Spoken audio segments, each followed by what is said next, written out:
Assalamualaikum warahmatullahi wabarakatuh. Selamat datang kembali di channelnya Mas Eka nih, dan masih bareng sama Mas Eka pastinya. Oke, ketemu lagi kita. Mudah-mudahan teman-teman sehat selalu ya. Jangan bosan-bosan untuk ngedengerin Mas Eka ngasih informasi seputaran KJP. Oke, di video kali ini Mas Eka akan kasih tahu teman-teman tentang banyak yang nanya ke Mas Eka kayak gini, "Pak, saya sudah dapat KJP, apa perlu daftar DTKS lagi?" Karena banyak banget tuh teman-teman yang nanya kayak gitu, makanya Mas Eka buatin konten khusus, untuk menjawab pertanyaan teman-teman tersebut. Yuk, tapi sebelum itu untuk teman-teman yang baru bergabung dan baru menemukan channelnya Mas Eka nih, silakan subscribe dulu channelnya Mas Eka untuk mendukung channel Mas Eka agar bisa berkembang lagi dan bisa bermanfaat ke teman-teman semua ya. Dan jangan lupa juga untuk gabung di Telegramnya Mas Eka, di sini di pojok sebelah kanan ya, itu ada link Telegramnya atau bisa langsung di setiap deskripsi video Mas Eka itu ada dilampirkan Telegram Mas Eka. Bisa gabung di situ untuk diskusi atau nanya-nanya yang disertai dengan gambar, karena kalau di YouTube kan nggak bisa ya. Oke, yuk langsung aja kita bahas ke pembahasannya. Oke, di sini ada website KJP-nya ya. Banyak teman-teman yang nanya, perlu nggak sih daftar DTKS kalau sudah, menerima KJP sebelumnya? Itu sebenarnya, opsional saja gitu, tapi sarannya Mas Eka lebih baik daftar. Karena apa? Karena kita tidak tahu, misalkan tiba-tiba nanti teman-teman KJP-nya terputus, ya entah karena terblokir ataupun misalkan teman-teman pindah nih, keluar daerah DKI, kemudian 1 tahun kemudian atau 1 semester kemudian teman-teman balik lagi ke DKI. Nah, secara KJP-nya itu kan teman-teman sudah bukan lagi sebagai penerima KJP ya, jadi tidak bisa diambil dari data tersebut. Nah, kalau teman-teman sudah daftar DTKS, maka teman-teman punya double data ya, double data dari DTKS, kemudian dari penerima KJP sebelumnya sudah mati, sudah stop ya berarti ya, karena mutasi kan. Nah, teman-teman bisa diambil dari penerima DTKS ini, jadi punya double.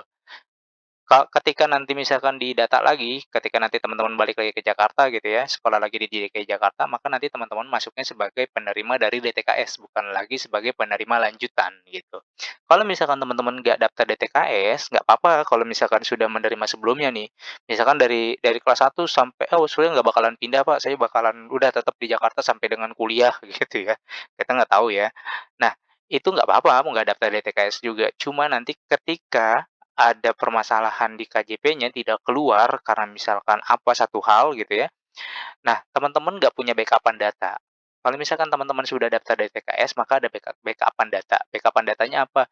Dari DTKS sama dari KJP. Ketika KJP-nya tidak keluar, mungkin nanti bisa diambil dari DTKS. Walaupun ya, tidak menjamin daftar DTKS atau, sudah ditetapkan DTKS ini bisa langsung masuk ke KJP, karena banyak teman-teman yang sudah statusnya penetapan dari bulan Februari 2022 sampai dengan saat ini juga masih belum bisa masuk ke KJP-nya. Makanya, eee, lebih baik ikut aja, daftar aja ya, daftarin DTKS walaupun sekarang sebagai penerima. Karena kita nggak pernah tahu nanti ada permasalahan apa, teman-teman nggak punya backup-an data dari DTKS, KJP-nya hilang begitu saja. Makanya saran Mas Eka lebih baik, daftarkan saja di DTKS, karena kan di sini kan salah satu persyaratan penerimanya itu ya, di nomor 4 ini memenuhi kriteria khusus sebagai penerima bantuan sosial. Jadi, kriteria khusus sebagai penerima bantuan sosial ini diambilnya dari DTKS. Jadi kalau misalkan teman-teman, nggak ikut, nanti takutnya KJP bermasalah, kemudian tidak keluar, ya teman-teman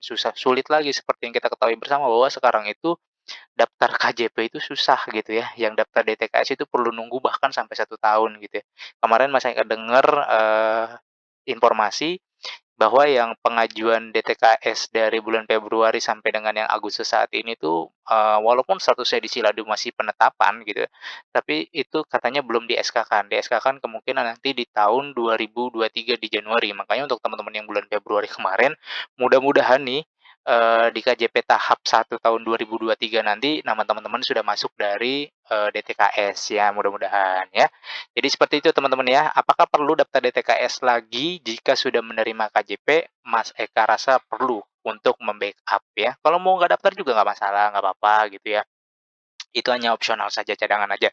Yang penting KJP-nya dijaga, jangan dibuat yang aneh-aneh agar tidak terblokir. Karena kalau terblokir, teman-teman sendiri yang rugi, teman-teman sendiri yang tidak bisa memanfaatkan KJP-nya nanti. Oke, mungkin itu aja informasi yang bisa Mas Eka sampaikan kepada teman-teman semua. Mudah-mudahan informasi ini bisa bermanfaat. Seperti biasa, jika ada pertanyaan silakan langsung saja tanyakan di kolom komentar. Jangan lupa untuk di-like, di-share, dan di-subscribe channelnya Mas Eka. Oke, Mas Eka akhiri. Wassalamualaikum warahmatullahi wabarakatuh.